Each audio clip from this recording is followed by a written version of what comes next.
आग, धुआं, धमाके और पूरे खाड़ी क्षेत्र में बजते खतरे के सायरन। अब ये जंग सिर्फ अमेरिका और ईरान के बीच नहीं रह गई है। ऐसा लग रहा है कि इसकी लपटें उन देशों तक भी पहुंच रही हैं जो सीधे तौर पर इस युद्ध का हिस्सा नहीं हैं। एक तरफ अमेरिका ईरान पर लगातार हमले कर रहा है, तो दूसरी तरफ ईरान के जवाबी हमलों के बीच क्षेत्र के अहम ठिकानों और बुनियादी ढांचों पर खतरे की खबरें सामने आ रही हैं। ईरान ने अमेरिका के सहयोगी देश कुवैत की लाइफलाइन कहे जाने वाले उसके महत्वपूर्ण बिजली और पानी संयंत्र को निशाना बनाकर हमला किया है। तो वहीं जॉर्डन पर भी ईरान के भीषण मिसाइल और ड्रोन अटैक्स हुए हैं। इन जोरदार हमलों ने पूरे पश्चिमी एशिया में नई चिंता और तनाव बढ़ा दिया है।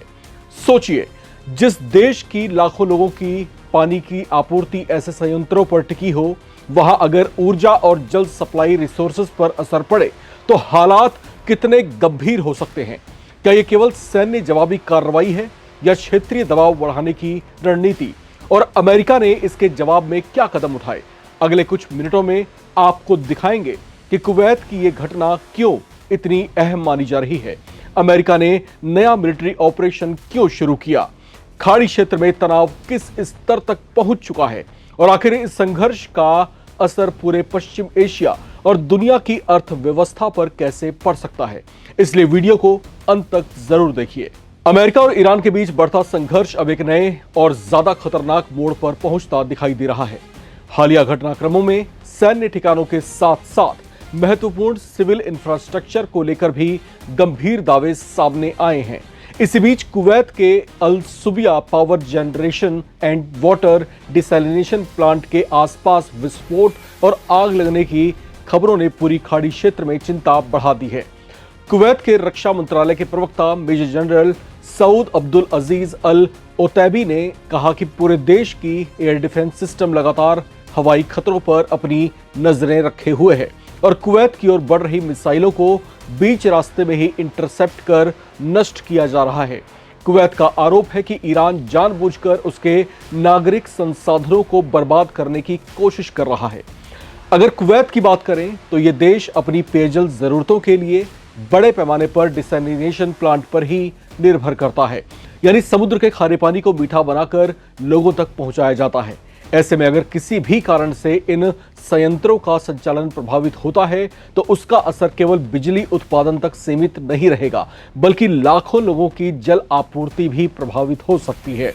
यही वजह है कि विशेषज्ञ ऐसी घटनाओं को बेहद संवेदनशील मानते हैं। इसी बीच अमेरिका ने भी अपने सैन्य अभियान को आगे बढ़ाते हुए नए हमलों की घोषणा की है। अमेरिकी सेंट्रल कमांड सेंटकॉम के मुताबिक ताजा कार्रवाई का उद्देश्य क्षेत्र में समुद्री मार्गों और वाणिज्यिक जहाजों को सुरक्षित रूप से उनके ऊपर जो खतरे बढ़ रहे हैं उसको कम करना है। अमेरिका का कहना है कि वो अपने सैनिकों, सहयोगियों और अंतर्राष्ट्रीय समुद्री व्यापार की सुरक्षा सुनिश्चित करना चाहता है।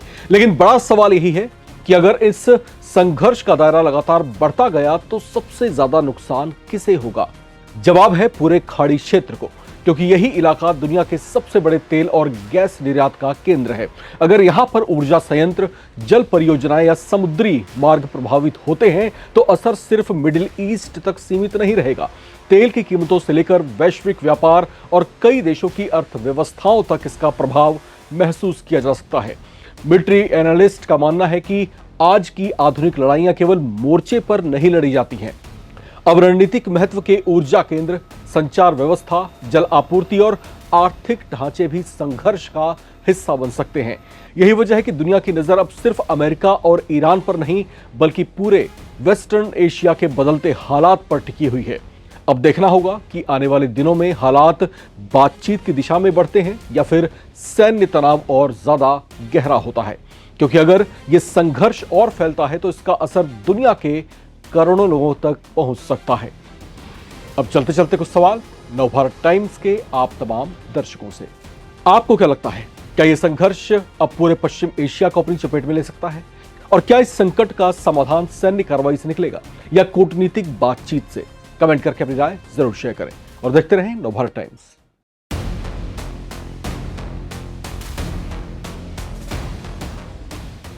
ये मिसाइल सिर्फ उड़ती नहीं है, रास्ता बदलती है।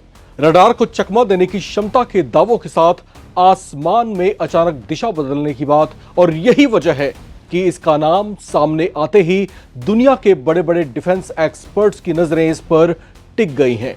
दुनिया कहती है कि अमेरिका के पास पैट्रियट है, थाड है, इजराइल के पास आयरन डोम है, लेकिन अब चर्चा एक ऐसी ईरानी मिसाइल की है जिसके बारे में दावा किया जा रहा है कि यह पारंपरिक बैलिस्टिक मिसाइलों से अलग तरीके से उड़ान भर सकती है और अंतिम चरण में अपनी दिशा भी बदल सकती है।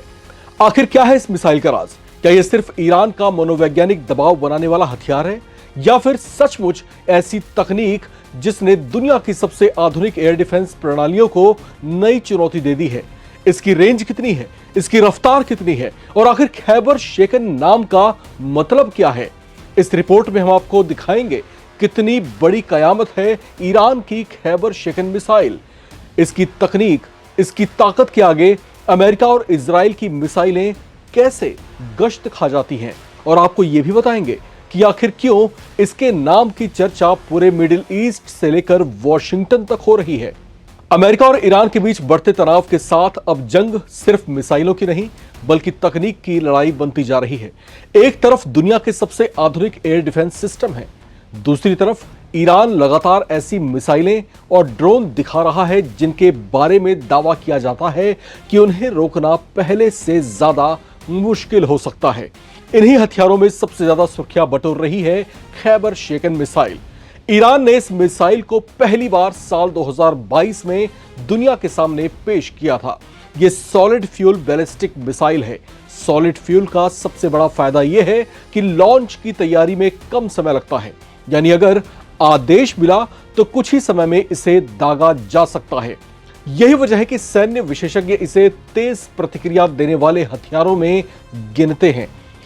अब सबसे बड़ी ताकत समझिए।